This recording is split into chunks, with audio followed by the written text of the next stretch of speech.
Good morning. তোমরা সবাই কেমন আছো? আজকে নিশ্চয়ই খুব ভালো আছে। আমরা খুব ভালো আছি। একটা ছিল তোমাদের সবাইকে আরও একবার ওয়েলকাম। তো এখন বাজে সকাল 8:30। আর আমরা মুড়ি খাওয়ার জন্য টিফিনের জন্য আলু ভাজছি। আর এখানে মা সবজি কাটছে, রান্না হওয়ার জন্য সবজি কাটছে।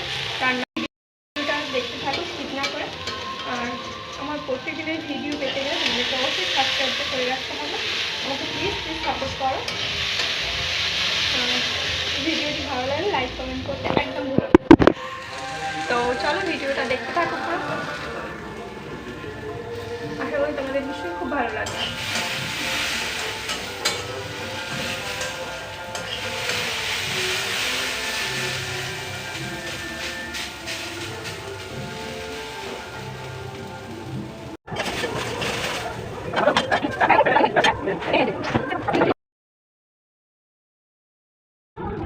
আলু ভাজা হয়নি, ওর আলু ভাজা ভালো হয়েছে।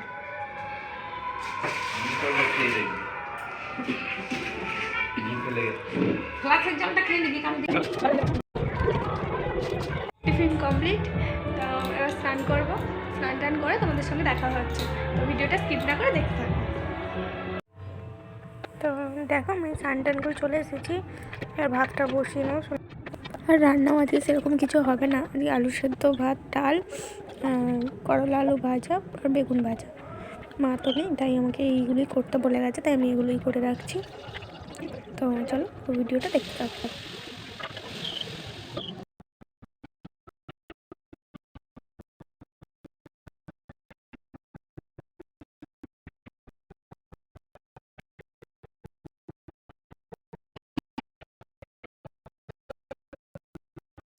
দেখো বন্ধুরা, আমার রান্না হয়ে গেছে কমপ্লিট।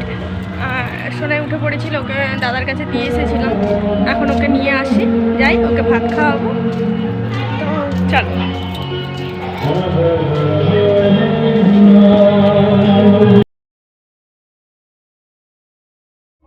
ভাত টাত খাইয়ে দিয়েছি, তাই বাপির সঙ্গে একটু ঘুরতে চলে যাচ্ছে। এবার আমরা খাবো।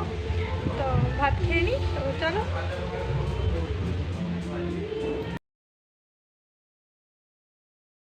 তো বিকেল হয়ে গেছে, ঘুম থেকে উঠে একটু ঘুরু করতে বেরিয়েছি। যে ঠাকুরটা উঠেছে, এটা হচ্ছে আমাদের পাড়ার একটা ছোট ভাই।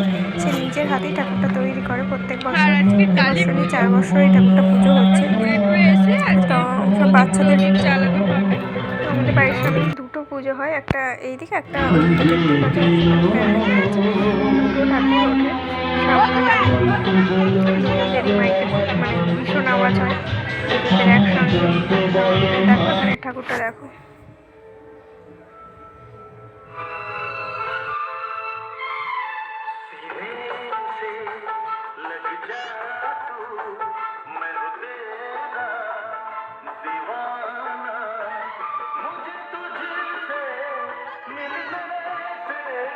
দেখো এবার প্রদীপ জ্বালানোর জন্য রেডি হচ্ছি।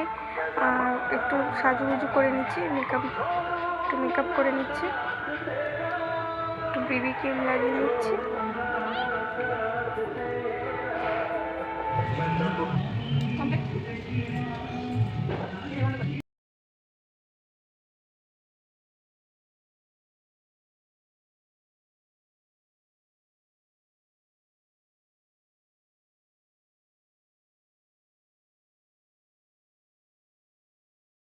ঠাকুরের কাছে রেডি যাবো। আর লাগছে আমাদেরকে বড়ি সাজছে এখন। দেখি বড়ি একদম কেমন লাগছে জানিও দুজনকে। চলো ভিডিওটা স্কিপটা করে দেখতে থাকো।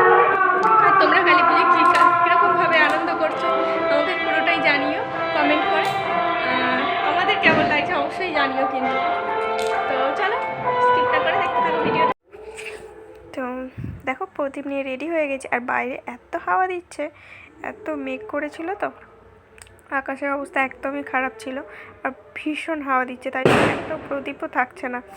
তাও নিয়ে গেলাম, দেখলাম হয় নাকি দেখি, মানে দিয়ে দেখলাম। দেখো প্রদীপ জ্বালায়।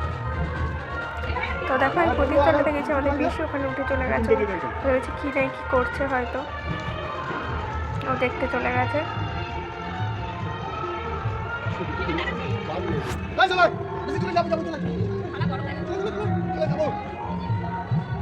প্রদীপ দেওয়া হচ্ছে না এত সময়, এত হওয়ার তো সব প্রদীপ হয়েছে।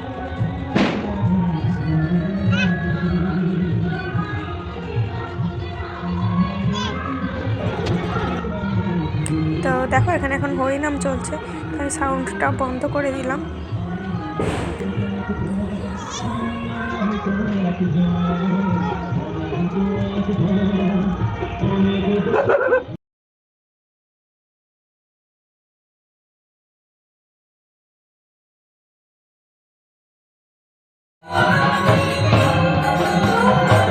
এখন বাজি জ্বালাতে যাবো, দেখি ওখানে গেছে